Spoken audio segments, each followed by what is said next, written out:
Okay, we're live now. Chair, if you'd like to make a start. Thank you. Welcome to this virtual executive member meeting. I am Chris Hobson, Executive Member for Finance and Governance. With me today are Jeanette Savage, Head of Revenue and Benefits, Claire Walker, Specialist Commissioning and Procurement Senior Manager, and Debbie Inglesby, Investment and Growth Manager. The other people that you can see are members of Democratic Services who are helping us with this virtual meeting. The first meeting report we have today is on Local Restrictions Support Grant Tier 2.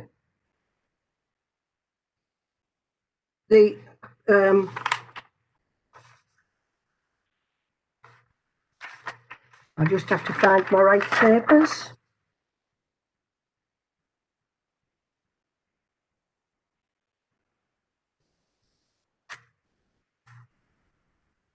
Sorry about that. The grant scheme has been developed by the Council in response to an announcement made by the Secretary of State for Business, Energy and Industrial Strategy, made on the 22nd of October 2020, which sets out circumstances whereby a grant payment may be made by the Council to businesses that are not legally required to close, but which are severely impacted by the localised restrictions on socialising put in place to manage coronavirus and save lives.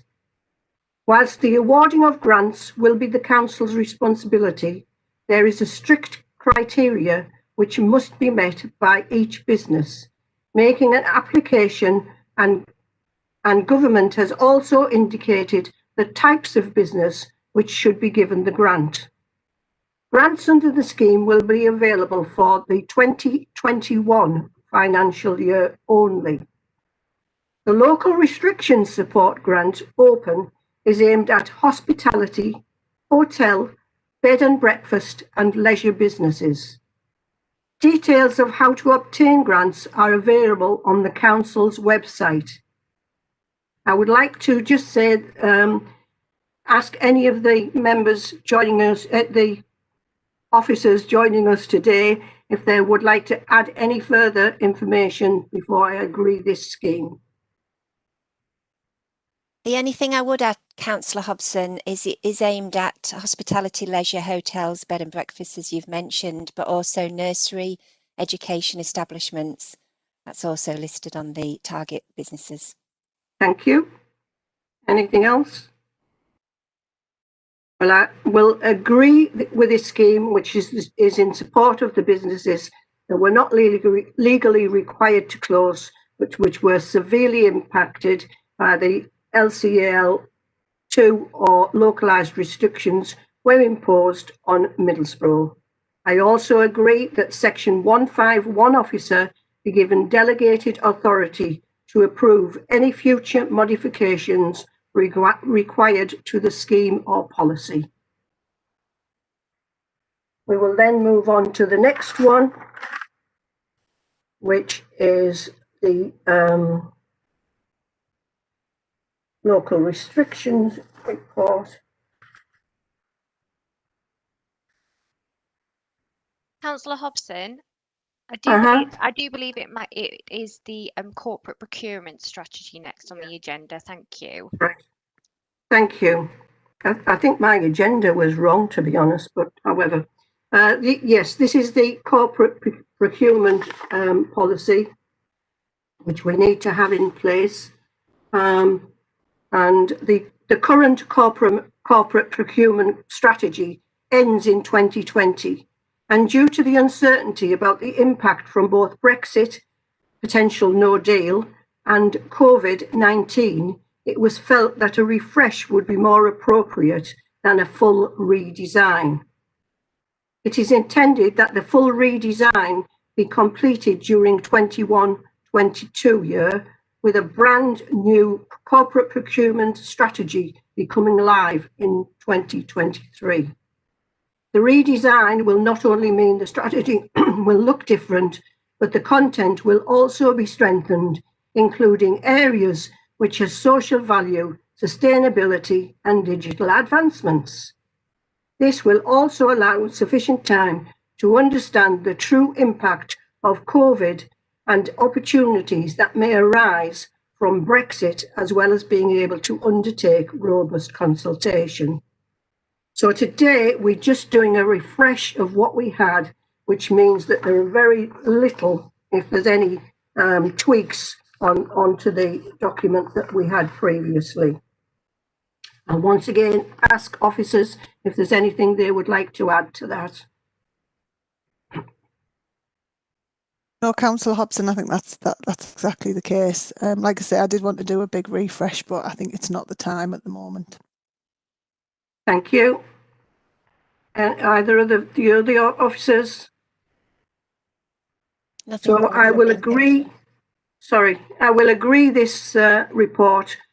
And once again, I give delegated authority to approve any future modifications to the section 151 officer. Thank you.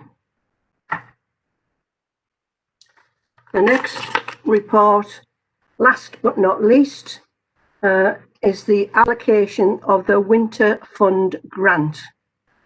And this is in response to the announcement by central government on the 8th of November 2020.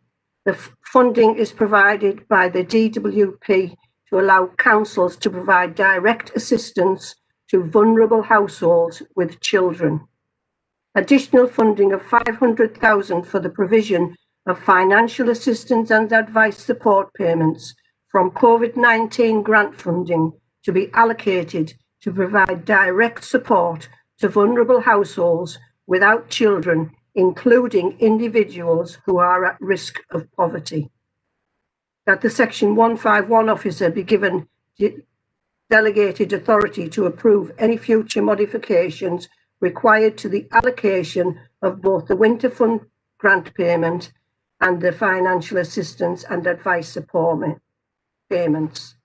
Central government is providing funding and guidance, with an exception that the local authority applies discretion to support households with children and others. The scheme will be reviewed regularly to identify spend and suitability of the scheme to ensure it is reaching those residents that are most in need.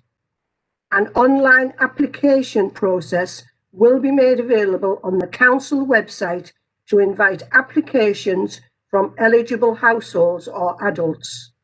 The grant and payment will be promoted through a range of relevant platforms, including the council's social media channels, website, and press and other appropriate channels. And I would just like to say I approve this, and I approve the additional funding for the provision of the financial assistance and advice support payment, and I delegate all the authority to approve any future modifications to the 151 officer, which I said in my beginning paragraphs. Would any of the officers like to add to that, please? No, thank you, Councillor Hobson. Thank you for presenting that for us. It is a really promising and a very effective way for us to be able to support local families and vulnerable adults. So I do thank you for that. And I would just like to thank all of the officers for all of the work that they put into this. I know for a fact that they work extremely, extremely hard. And through COVID, they have been just exceptional. So thank you to the officers for all the hard work that you've done. And I'm hoping we are coming towards an end of it, but who knows? He won't be here again next year. So thank you very much indeed for your attendance this morning, and goodbye.